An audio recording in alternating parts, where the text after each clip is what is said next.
Mi nombre es Rodrigo Silva, tengo 68 años.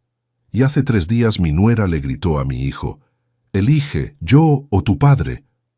Él la eligió a ella, como yo sabía que iba a pasar.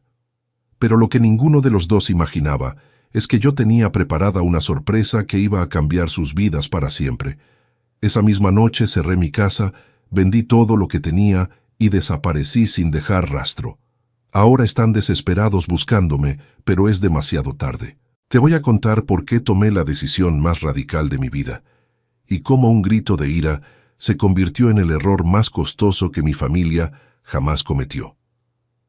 Todo empezó el lunes pasado, cuando llegué sin avisar a la casa de mi hijo Matías para devolverle una herramienta que me había prestado. Era una tarde tranquila de enero, hacía calor, y pensé que tal vez podíamos tomar unos mates juntos como hacíamos antes, cuando él todavía me respetaba. Toqué el timbre y escuché voces alteradas adentro. Mi nuera Lorena estaba gritando como una loca. «Estoy harta de que tu padre venga acá cuando se le antoja», le gritaba a Matías. «Estoy harta de que opine sobre cómo criamos a nuestros hijos. Estoy harta de que me mire con esa cara de desaprobación».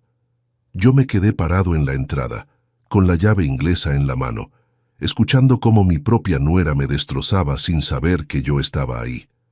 «Pero Lorena, es mi papá», escuché que decía Matías con una voz débil, sin convicción. «No podemos prohibirle que venga a ver a sus nietos». «Claro que podemos», le gritó ella aún más fuerte. «Esta es nuestra casa, no la suya, y si vos no te animás a ponerle límites, lo voy a hacer yo». Ahí fue cuando pronunció las palabras que lo cambiaron todo para siempre.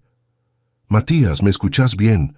O ponés a tu padre en su lugar, o yo me voy de esta casa con los chicos. Elegí, yo o tu padre. No podemos vivir los dos en tu vida». Me quedé helado. Después de 68 años de vida, después de haber criado a ese hijo con amor y sacrificio, después de haber sido abuelo presente para sus hijos, mi propia nuera me estaba convirtiendo en un ultimátum, como si yo fuera un problema que había que resolver, una molestia que había que eliminar. Escucha esta historia hasta el final, porque lo que pasó después va a sorprenderte tanto como me sorprendió a mí. Y contame desde qué ciudad me estás escuchando, porque esta historia puede pasarle a cualquier padre que haya entregado todo por su familia. Matías tardó exactamente 10 segundos en responder. 10 segundos que duraron una eternidad. 10 segundos en los que mi hijo decidió quién era más importante en su vida. 10 segundos que definieron el final de nuestra relación para siempre. «Tenés razón, Lorena», le dijo con una voz que no reconocí. «Voy a hablar con papá. Le voy a explicar que tiene que respetar nuestros límites». En ese momento yo toqué el timbre.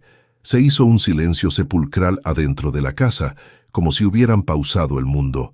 Después de unos minutos que me parecieron horas, Matías abrió la puerta con una cara que jamás le había visto. Parecía avergonzado, nervioso, como un chico que acababa de ser descubierto haciendo algo malo.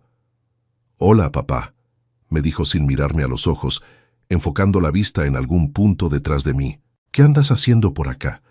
Como si yo fuera un vendedor ambulante que aparece sin invitación, como si mi presencia en la casa de mi propio hijo fuera algo extraño que requería explicación. «Vine a devolverte la llave inglesa que me prestaste», le dije, extendiéndole la herramienta con una mano que me temblaba ligeramente. «Y pensé que podíamos charlar un rato, como hacíamos antes». Las últimas palabras me salieron con un dejo de nostalgia que no pude evitar. «Che, papá, justamente quería hablar con vos», me dijo, todavía evitando mi mirada como si mis ojos fueran demasiado incómodos de enfrentar. «¿Podemos sentarnos en el jardín?» Su tono era el de alguien que está a punto de dar una mala noticia, el de un médico que va a explicar un diagnóstico complicado. Nos sentamos en las 2 sillas de plástico que yo mismo le había regalado cuando se mudó a esa casa. Lorena nos miraba desde la ventana de la cocina con una cara de satisfacción que me dio escalofríos. «Papá», empezó Matías con una voz que sonaba ensayada. «Lorena y yo estuvimos hablando y sentimos que a veces invadís un poco nuestro espacio». Invadía su espacio, yo que había pagado el anticipo de esa casa, Yo que había cuidado a sus hijos cuando ellos no podían. Yo que había reparado todo lo que se rompía sin cobrarles un peso. ¿Cómo invado su espacio?, le pregunté, aunque ya sabía la respuesta. Bueno, por ejemplo, cuando venís sin avisar, o cuando opinás sobre cómo educamos a los chicos, o cuando criticás las decisiones que tomamos como pareja.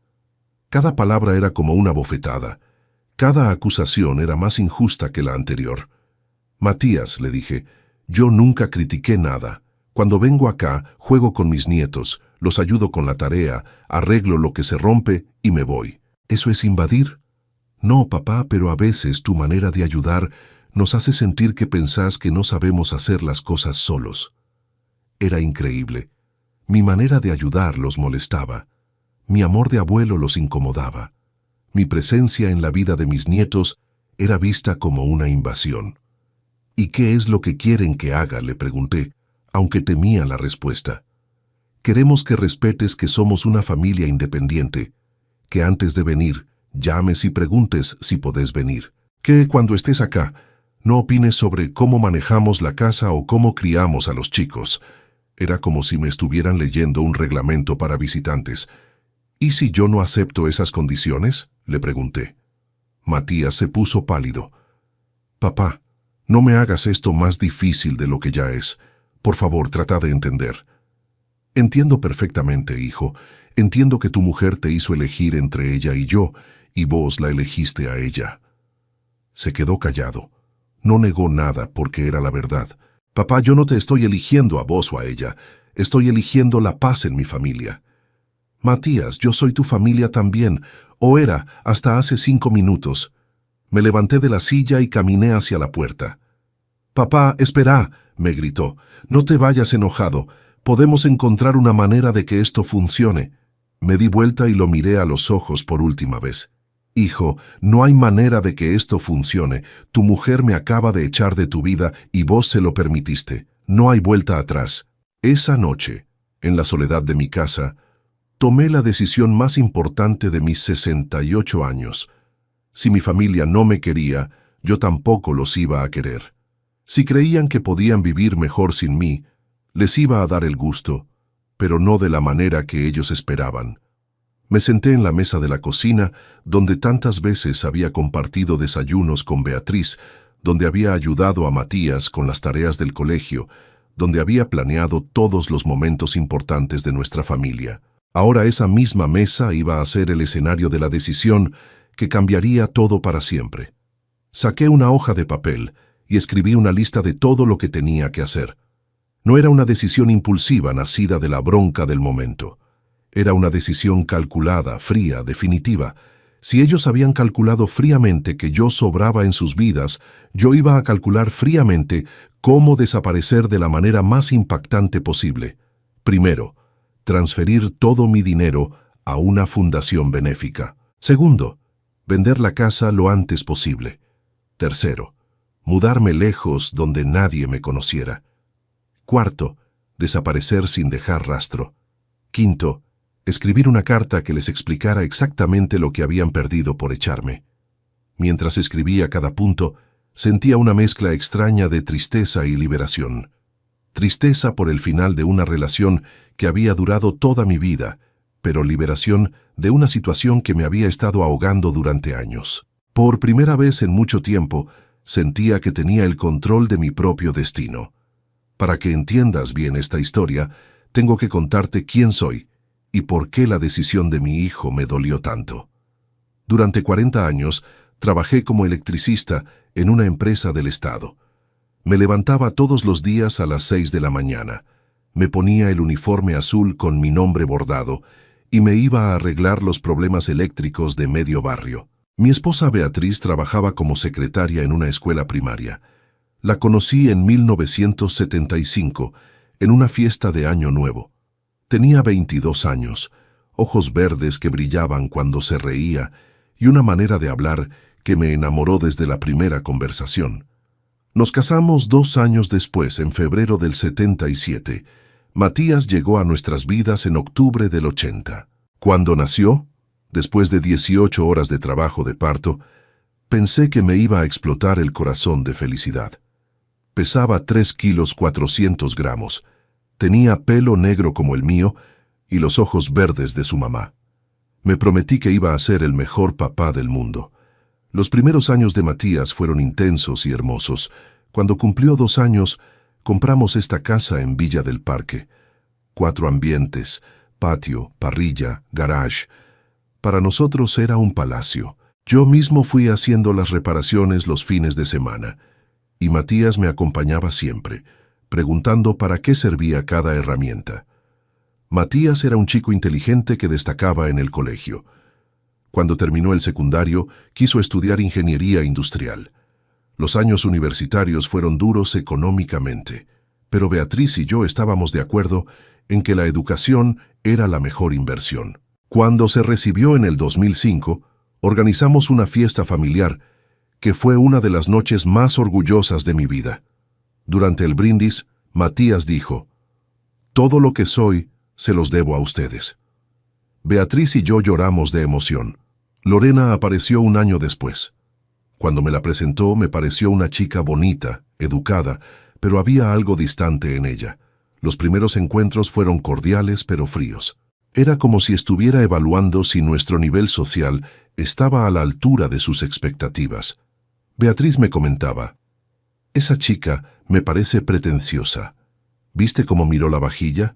¿Viste cómo arrugó la nariz cuando le serví vino en vaso?». Yo le decía que le diera tiempo, pero Beatriz tenía razón. Se casaron en el 2008. Fue una ceremonia elegante pero fría, donde nosotros nos sentimos como invitados de segunda categoría. La lista de invitados de Lorena triplicaba la nuestra. Durante el brindis, el papá de Lorena habló sobre elevarse por encima de las circunstancias. Beatriz murió 10 meses después, en septiembre del 2009. Un infarto fulminante mientras se duchaba. El dolor fue indescriptible. Durante 32 años había sido mi compañera, mi mejor amiga. Perdí a la mitad de mi alma ese día. Matías y Lorena me acompañaron durante el duelo, pero de maneras muy diferentes. Matías venía a verme seguido, me traía comida preparada, se quedaba a hacerme compañía. Lorena cumplía con las formas, me llamaba para preguntar cómo estaba. Venía a las fechas importantes, pero siempre con esa frialdad característica suya.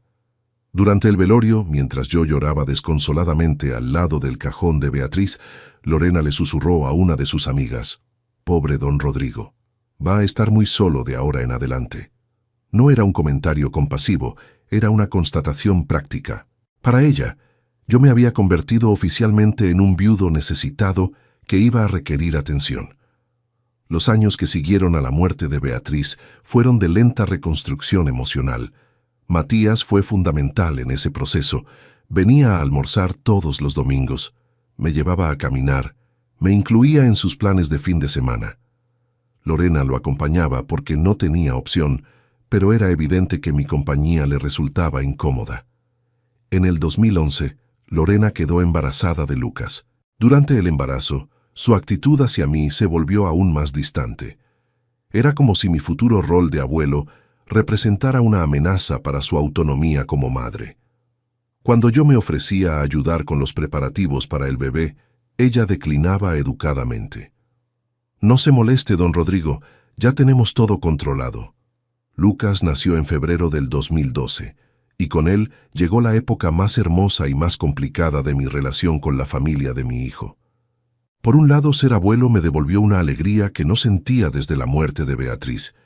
Ese nieto precioso se convirtió en el centro de mi universo, en la razón para levantarme cada mañana con ganas de vivir. Pero por otro lado, Lorena empezó a mostrar abiertamente su incomodidad con mi presencia en la vida de su hijo. Cada sugerencia que yo hacía sobre el cuidado del bebé era recibida como una crítica. Cada regalo que le compraba era evaluado y muchas veces descartado. Cada momento que pasaba con Lucas era cronometrado y limitado. «Don Rodrigo, los bebés necesitan rutina», me decía cuando yo proponía llevarlo al parque. «Don Rodrigo ya comió suficiente», me decía cuando yo le daba la mamadera. «Don Rodrigo está muy estimulado», me decía cuando yo jugaba con él. Todo lo que yo hacía como abuelo era visto como una interferencia en su maternidad. Matías trataba de mediar entre nosotros, pero era evidente que estaba en una posición muy incómoda. No quería contradecir a su esposa, pero tampoco quería lastimar a su padre. Su estrategia era minimizar los conflictos, evitar las situaciones tensas, buscar compromisos que no conformaban a nadie completamente. Después del funeral, Matías me propuso que me fuera a vivir con ellos. «Papá, no te podés quedar solo en esa casa tan grande. Vení con nosotros, aunque sea hasta que te acostumbres». Pero yo no quise. Sabía que Lorena no estaba de acuerdo con la propuesta. Lo podía ver en su cara. Además, necesitaba procesar el dolor de la pérdida en mi propio espacio. Los primeros años después de la muerte de Beatriz fueron los más duros de mi vida. La casa se sentía vacía, los domingos se hacían eternos, las noches eran interminables. Pero Matías venía a visitarme seguido. Los sábados a la tarde, los domingos para almorzar. Todavía no tenían hijos, así que podíamos pasar horas charlando, recordando a Beatriz, planeando el futuro. Cuando Lorena quedó embarazada de su primer hijo, Lucas, en el 2014, yo me emocioné como un chico.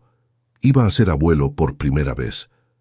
Durante el embarazo, ayudé a Matías a armar la cunita, a pintar el cuarto del bebé, a comprar todo lo necesario. Lorena parecía agradecida con mi ayuda, aunque siempre había una cierta distancia en su trato conmigo. Lucas nació en febrero del 2015, un bebé precioso de ojos marrones y pelo oscuro como su papá. Cuando lo conocí en el hospital, sentí que mi corazón se llenaba de una alegría que no experimentaba desde la muerte de Beatriz. Era mi nieto, mi sangre, la continuación de nuestra familia. Los primeros meses fueron hermosos. Yo iba a visitarlos 2 veces por semana, siempre llevando algo. Pañales, leche, juguetes, cualquier cosa que pensara que podía necesitar. Cuidaba a Lucas mientras Lorena se bañaba o cocinaba. Le cambiaba los pañales, le daba la mamadera, lo hacía dormir cantándole las mismas canciones que le cantaba a Matías cuando era bebé. Pero de a poco empecé a notar que Lorena se ponía incómoda cuando yo estaba mucho tiempo en su casa. «Don Rodrigo, no se moleste tanto», me decía cuando yo insistía en lavar los platos después de almorzar. «Don Rodrigo, ya compramos pañales», me decía cuando yo aparecía con bolsas del supermercado. Cuando Lucas cumplió 2 años, Lorena quedó embarazada otra vez, esta vez de Sofía, que nació en noviembre del 2017. Con 2 chicos pequeños, pensé que iban a necesitar más ayuda que nunca. Pero fue lo contrario. Lorena empezó a ser cada vez más territorial con los chicos, más protectora, más reacia a aceptar mi ayuda. «Los chicos necesitan rutina», me decía cuando yo proponía llevarlos al parque. «Los chicos no pueden comer tanto dulce», me decía cuando yo les compraba golosinas. «Los chicos tienen que aprender a jugar solos», me decía cuando yo trataba de entretenerlos con juegos. Las visitas se fueron espaciando. De 2 veces por semana, pasé a 1 vez por semana. Después, a cada 15 días. Después, solo para los cumpleaños y las fiestas importantes. Cada vez que iba, sentía que estaba molestando, que mi presencia era tolerada, pero no deseada. El año pasado, cuando Lucas empezó primer grado, yo me ofrecí a buscarlo por el colegio, los días que Lorena trabajaba hasta tarde. «No hace falta, don Rodrigo», me dijo. «Ya arreglé con una vecina». Cuando Sofía cumplió 5 años, yo quise organizar una fiesta en mi casa, con torta casera y globos como hacía Beatriz para los cumpleaños de Matías. «No, don Rodrigo, ya tenemos todo organizado en un salón». Me di cuenta de que para Lorena yo no era el abuelo de sus hijos, sino un estorbo bien intencionado que había que manejar con diplomacia. Para ella, mis ganas de participar en la crianza de mis nietos eran una invasión a su maternidad. Mi amor de abuelo era visto como una intromisión molesta, pero lo que más me dolía era ver cómo Matías permitía todo esto sin decir nada. El mismo hijo que había crecido rodeado del amor de sus abuelos, paternos y maternos, ahora le negaba esa experiencia a sus propios hijos por complacer a su mujer. Los abuelos de Matías habían sido fundamentales en su crianza. Mi papá, Juan Silva, lo llevaba a pescar todos los domingos cuando era chico. Mi mamá, Rosa, le enseñó a cocinar, a jugar a las cartas, a valorar las tradiciones familiares. Los papás de Beatriz, que vivían en el campo, lo recibían durante las vacaciones de verano y le mostraban cómo ordeñar las vacas, cómo sembrar verduras, cómo disfrutar de la vida simple. Matías tenía los mejores recuerdos de sus abuelos. Siempre me contaba anécdotas de las aventuras que vivía con ellos, de las cosas que aprendía, del cariño especial que solo los abuelos pueden dar. Por eso me resultaba tan incomprensible que ahora les negara esa misma experiencia a Lucas y Sofía. Pero había algo que ni Matías ni Lorena sabían sobre mí, algo que había estado guardando durante todos estos años de desprecio y distanciamiento. Un secreto que estaba a punto de cambiar todo para siempre. Cuando me jubilé hace 8 años, recibí una indemnización importante de la empresa donde había trabajado durante 4 décadas. 400,000 pesos, que en esa época era mucho dinero. En lugar de gastarlo en viajes o en caprichos, decidí invertirlo en algo que sabía que iba a crecer: departamentos pequeños para alquilar. Con ese dinero, y un crédito que saqué poniendo mi casa como garantía, compré 3 departamentos de un ambiente en una zona que estaba empezando a valorizarse. Departamentos que alquilé a estudiantes universitarios y empleados jóvenes.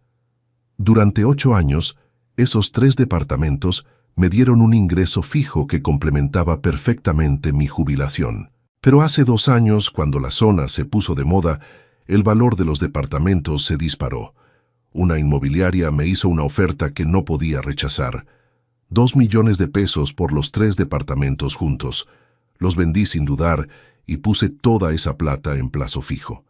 Además, esta casa donde vivo, que Matías siempre creyó que era modesta, en realidad está en una zona que se valorizó muchísimo en los últimos años.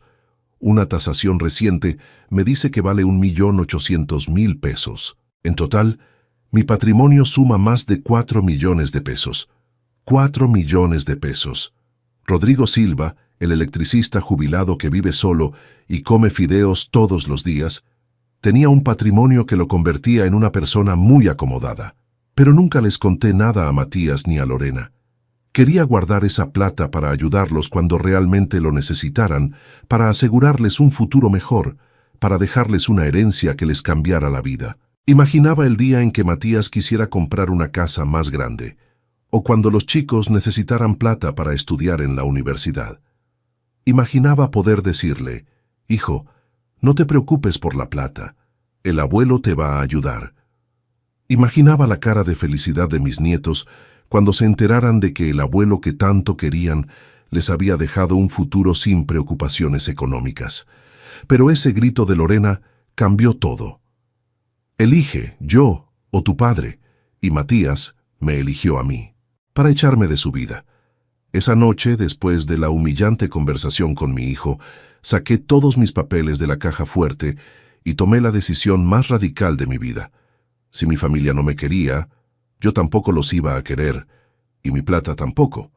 El martes por la mañana fui al banco y transferí los 4 millones de pesos a la cuenta de una fundación que ayuda a adultos mayores abandonados por sus familias. Una fundación que construye hogares dignos para abuelos que han sido descartados por sus hijos, que les da una segunda oportunidad de sentirse queridos y respetados. Después fui a una inmobiliaria y puse mi casa en venta. Quiero venderla rápido, les dije. No me importa si tengo que bajar un poco el precio. El agente inmobiliario me miró sorprendido. Don Rodrigo, ¿está seguro? Esta casa está en excelente estado. Si esperamos un poco, podemos conseguir mejor precio. Joven, le dije, tengo 68 años y ya tomé mi decisión. Quiero que esté vendida antes del viernes. El miércoles apareció un comprador que ofreció 1.600.000 pesos. Acepté inmediatamente. Con esa plata compré una casa pequeña pero cómoda en Villa Carlos Paz, a 400 kilómetros de acá, cerca de las sierras, en un barrio tranquilo donde nadie me conoce. El jueves empaqué mis cosas más importantes en 2 valijas y contraté una empresa de mudanzas para que se llevaran mis muebles el viernes. El resto lo regalé a los vecinos. La ropa que no me servía, los electrodomésticos viejos, los libros, todo lo que había acumulado durante décadas. El viernes a la tarde, Cuando la empresa de mudanzas terminó de llevarse lo último, cerré la puerta de mi casa por última vez. Dejé las llaves en el buzón para el nuevo dueño, subí a mi auto y me fui para Villa Carlos Paz sin avisarle a nadie. En el asiento del acompañante llevaba una carta que había escrito para Matías. Una carta que se la iba a dar el portero del edificio donde él trabaja el lunes por la mañana. Una carta que iba a cambiar su vida para siempre. La carta decía: Matías, cuando leas esta carta, yo ya voy a estar viviendo en otra ciudad. Tu mujer consiguió lo que quería, que yo desapareciera de sus vidas. Te felicito por la elección que hiciste. Elegiste correctamente. En esta carta van los documentos que prueban que acabo de donar 4 millones de pesos a una fundación de ancianos abandonados. Plata que era para vos, para Lorena y para mis nietos, pero que ahora va a ayudar a abuelos que sí son valorados por alguien. También van las escrituras de venta de mi casa. Ya no tengo nada que te pueda dejar como herencia. Ya no tengo nada que me ate a esta ciudad. Espero que seas muy feliz con tu nueva familia, la que elegiste cuando tuviste que decidir. No me busques, no me llames, no quiero saber nada más de ustedes. Rodrigo Silva, ex padre de Matías. El lunes, mientras yo estaba desayunando tranquilo en mi casa nueva de Villa Carlos Paz, Matías recibió esa carta en su oficina. Me llamó desesperado. Sonó mi teléfono 10 veces seguidas. No atendí ninguna llamada. Después me mandó mensajes de WhatsApp desesperados. Papá, por favor, aténdeme. Papá, no entiendo qué pasó. Papá, ¿dónde estás? Papá, perdóname. Papá, podemos solucionar esto. Papá, por favor, no hagas esto. Papá, los chicos te extrañan. Papá, cometí un error. Papá, Lorena dice que puede cambiar. Papá, necesito hablar con vos. Bloqueé su número. Cambié mi número de teléfono. Cerré mis redes sociales. Desaparecí digitalmente de sus vidas como ellos me habían hecho desaparecer emocionalmente de las suyas. El martes, Matías fue a mi casa vendida. El nuevo dueño le dijo que yo me había mudado, pero no sabía a dónde. Habló con los vecinos. Nadie sabía nada porque yo no le había contado a nadie mis planes. Fue a la policía a hacer una denuncia por persona mayor desaparecida. Le dijeron que no podían hacer nada porque yo había dejado una carta explicando mi decisión. Durante 2 semanas Matías me buscó desesperadamente. Contrató a un detective privado. Habló con todos mis conocidos. Fue a todos los lugares donde yo solía ir. Pero yo había desaparecido como si me hubiera tragado la tierra. La realidad es que estaba a solo 400 kilómetros de distancia. Pero para él era como si estuviera en otro planeta. Había cortado todos los vínculos con mi vida anterior. Había empezado de cero a los 68 años. En Villa Carlos Paz encontré algo que no tenía hace años. Paz. Mi casa nueva es pequeña pero cómoda. Tiene 2 dormitorios, living comedor, cocina y un patiecito con plantas. Está en una calle tranquila, con vecinos amables que no me conocen como el papá de Matías, sino como Rodrigo, el jubilado que se mudó desde la capital. Me inscribí en un club de adultos mayores, donde juego al truco los martes y jueves, donde hago gimnasia los lunes y miércoles, donde participo en actividades culturales los fines de semana. Conocí a gente maravillosa que me trata como si fuera importante, como si mis opiniones importaran, como si mi compañía fuera buscada y no tolerada. Don Alberto, un ex contador de 72 años que también está solo porque sus hijos se fueron al exterior, se convirtió en mi mejor amigo. Almorzamos juntos todos los días, compartimos las noticias del diario, nos contamos anécdotas de nuestras épocas de trabajo. Rodrigo, me dice siempre, vos hiciste lo correcto. Nadie tiene derecho a tratarte mal, ni siquiera tu propia familia. Doña Carmen, una viuda de 65 años que tiene una sonrisa hermosa y una manera muy dulce de hablar, me invita seguido a tomar mate en su casa. Sus hijos la visitan todos los domingos, la llaman por teléfono todos los días, la tratan como si fuera una reina. ¿Cómo puede ser que tu hijo te haya tratado así?, me pregunta indignada cuando le cuento mi historia. Los hijos que no valoran a sus padres no merecen a sus padres. Hace un mes en el club Conocí al doctor Esperanza, un psicólogo jubilado que se especializa en temas familiares. Durante una charla sobre los adultos mayores y la familia moderna, él dijo algo que me marcó profundamente. A veces los padres tienen que irse para que los hijos aprendan a valorarlos. A veces el amor incondicional se confunde con tolerancia al maltrato. Después de la charla hablé con él en privado. Le conté toda mi historia. El doctor Esperanza me escuchó sin juzgar, sin dar consejos fáciles. Al final me dijo: «Rodrigo, usted hizo lo que tenía que hacer. Defendió su dignidad. A los 68 años todavía está a tiempo de ser feliz. No se sienta culpable por haber elegido su propio bienestar». Hace 3 semanas pasó algo que me confirmó que había tomado la decisión correcta. Estaba en el supermercado comprando verduras cuando me encontré con una señora que parecía conocerme. «¿Usted no es Rodrigo Silva?», me preguntó. «¿El papá de Matías?». Era la mamá de un compañero de trabajo de mi hijo. «Sí, soy yo», le dije, preparándome para una conversación incómoda. «Ay, qué bueno encontrarlo», me dijo. «Matías me contó que usted se había mudado. Dice que lo extraña muchísimo, que cometió un error terrible, que no sabe cómo contactarlo. Me dio la dirección de mi hijo y me pidió que por favor lo llamara. Está muy mal, don Rodrigo, muy arrepentido». Esa noche pensé mucho en lo que me había dicho esa señora. Matías estaba arrepentido. Me extrañaba. Había reconocido que cometió un error. Parte de mi corazón se ablandó. Después de todo, era mi hijo, mi único hijo. ¿No merecía una segunda oportunidad? Pero después recordé el grito de Lorena: «Elige, yo o tu padre». Y recordé la respuesta inmediata de Matías: «Tenés razón, Lorena». Y recordé su cara de alivio cuando me echó de su vida con excusas diplomáticas. No había sido una decisión impulsiva. Había sido una decisión calculada, fría, meditada. Al día siguiente llamé al doctor Esperanza y le conté sobre el encuentro en el supermercado. «Doctor», le dije, «¿usted cree que debería darle una oportunidad a mi hijo?». Su respuesta me tranquilizó.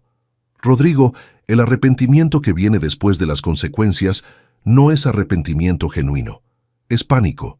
Su hijo no la extraña a usted. Extraña la seguridad económica que usted representaba sin saberlo». Tenía razón.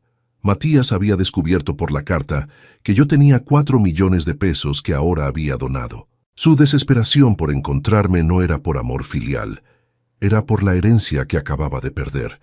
Si yo hubiera sido un jubilado pobre, habría movido cielo y tierra para buscarme. Lo dudo. Ayer, exactamente 3 meses después de mi mudanza, recibí una carta certificada en mi nueva dirección. Era de Matías. No sé cómo consiguió mi dirección, pero la había conseguido.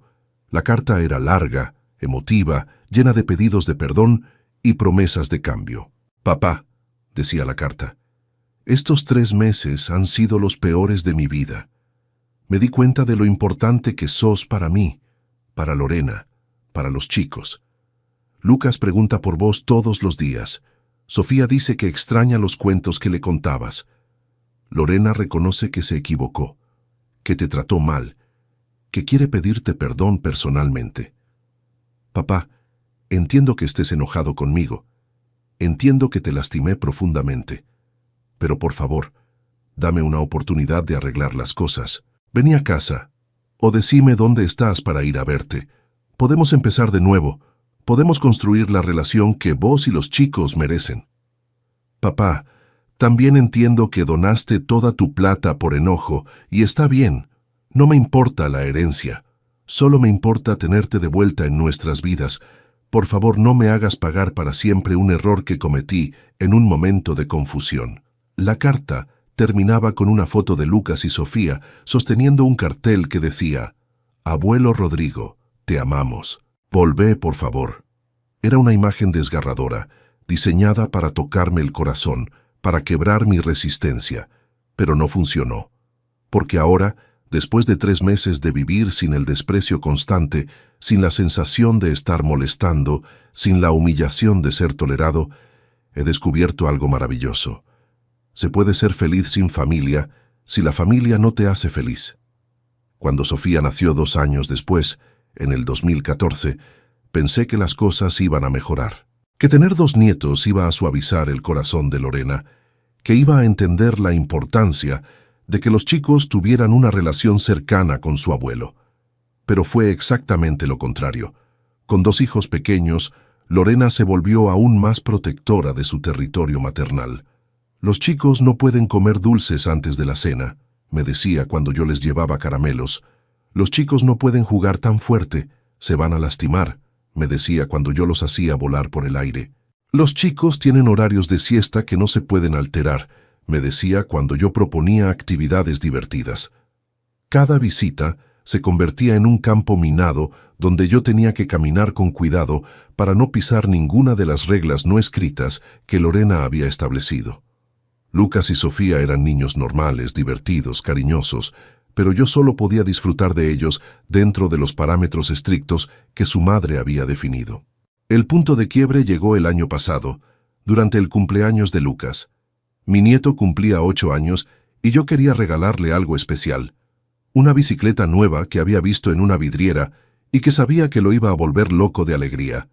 Era una BMX azul, con detalles plateados, rodado 20, perfecta para un chico de su edad. Me costó 2 meses de jubilación, pero la compré sin dudar. La llevé envuelta hasta su casa el día de la fiesta, emocionado por ver su reacción. Cuando Lucas la vio, gritó de alegría. Me abrazó fuerte y me dijo, «Abuelo, es la bicicleta más linda del mundo». Por un momento sentí que todo el esfuerzo había valido la pena. Pero la alegría me duró poco. Lorena se acercó con una sonrisa forzada y me dijo delante de todos los invitados, «Don Rodrigo, qué generoso, pero no tenía que haberse gastado tanto. Lucas ya tiene bicicleta». Era mentira. Lucas tenía una bicicleta vieja y chica que le había quedado de cuando tenía 5 años. Esa noche, después de la fiesta, escuché por casualidad una conversación telefónica de Lorena con su hermana. Sí, el abuelo le regaló una bicicleta carísima. No sé de dónde saca tanta plata un jubilado. Debe estar gastando todos sus ahorros en regalos exagerados para quedar bien con los chicos. Esas palabras me hirieron profundamente. No era que Lorena no apreciara mi gesto, sino que lo veía como una estrategia manipulativa para ganar el cariño de mis nietos. Para ella, mi amor de abuelo era sospechoso, mis regalos eran exagerados, mi presencia era incómoda. Desde ese día, hasta el ultimátum del lunes pasado, las cosas fueron empeorando gradualmente. Las visitas se espaciaron aún más, las invitaciones a celebraciones familiares llegaban cada vez más tarde y con menos entusiasmo. Los llamados telefónicos se volvieron protocolares y breves. Yo me sentía como un extraño en la vida de mi propia familia. Pero había algo que ni Matías ni Lorena sabían sobre mí. Algo que había estado guardando durante todos estos años de desprecio y distanciamiento. Un secreto que estaba a punto de cambiar todo para siempre. En Villa Carlos Paz encontré algo que no tenía hace años. Paz. Mi casa nueva es pequeña pero cómoda. Tiene 2 dormitorios, living comedor, cocina y un patiecito con plantas. Me inscribí en un club de adultos mayores donde juego al truco, hago gimnasia y participo en actividades culturales. Conocí gente maravillosa. Don Alberto, un ex contador de 72 años, se convirtió en mi mejor amigo. La familia de sangre no siempre es la familia del corazón, me dice. A veces hay que buscar tu propia tribu. Doña Carmen, una viuda de 65 años, me invita a tomar mate. Sus hijos la visitan todos los domingos, la tratan como una reina.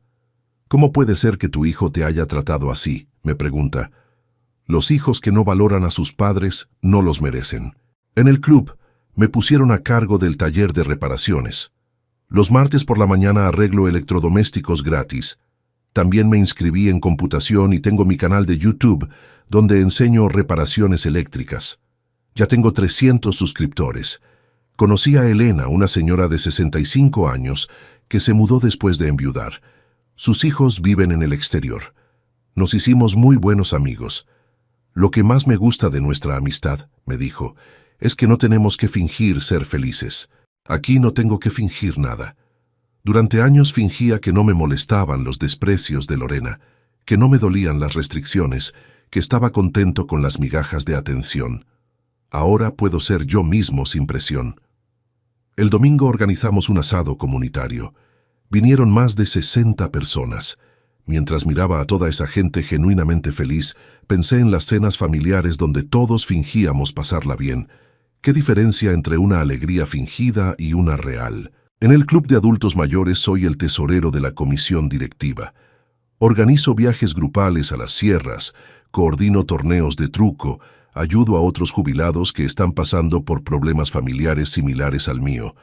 Me siento útil, valorado, respetado. ¿Sabes qué descubrí?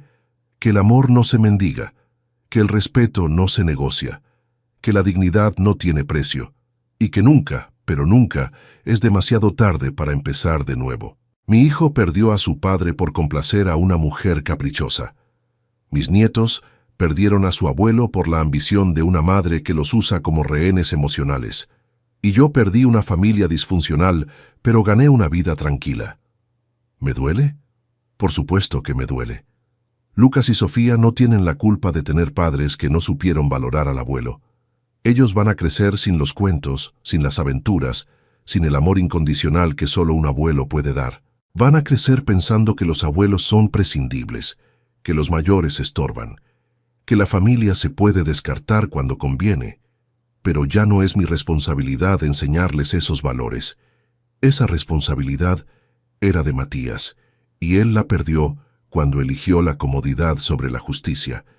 La carta de mi hijo sigue sobre la mesa de la cocina, sin responder. Todos los días la miro y me pregunto si debería contestarla. Todos los días llego a la misma conclusión.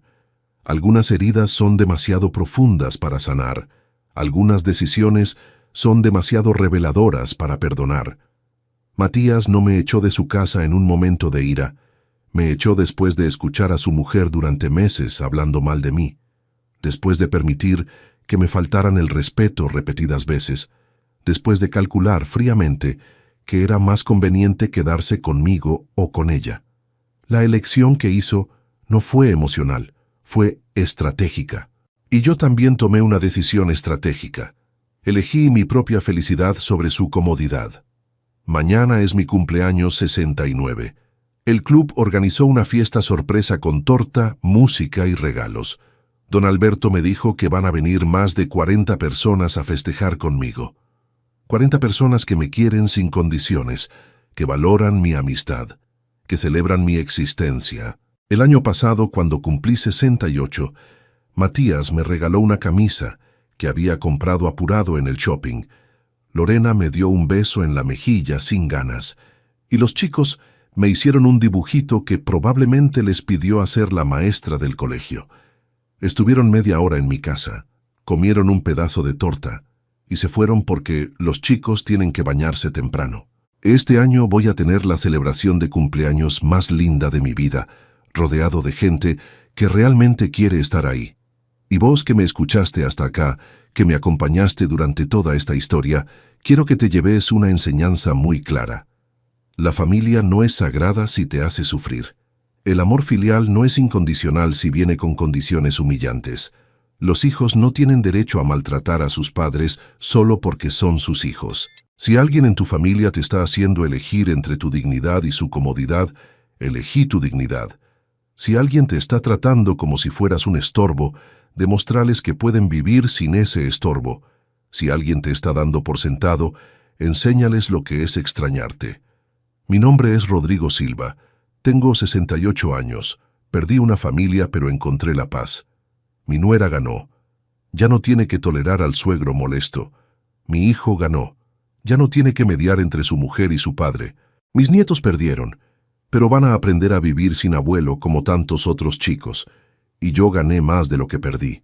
Gané autoestima, gané tranquilidad, gané una nueva familia que me eligió como yo los elegí a ellos. ¿Vos qué elegirías? ¿La paz con dignidad o la familia con humillación? Contame qué harías en mi lugar y desde qué ciudad me estás escuchando. Porque al final, la vida es muy corta para gastarla pidiendo amor a gente que no sabe darlo, y muy valiosa para desperdiciarla con gente que no sabe valorarla. Mi casa en Villa Carlos Paz tiene una placa en la entrada que dice: «Aquí vive alguien que se eligió a sí mismo». Y nunca me sentí más orgulloso de una decisión en toda mi vida.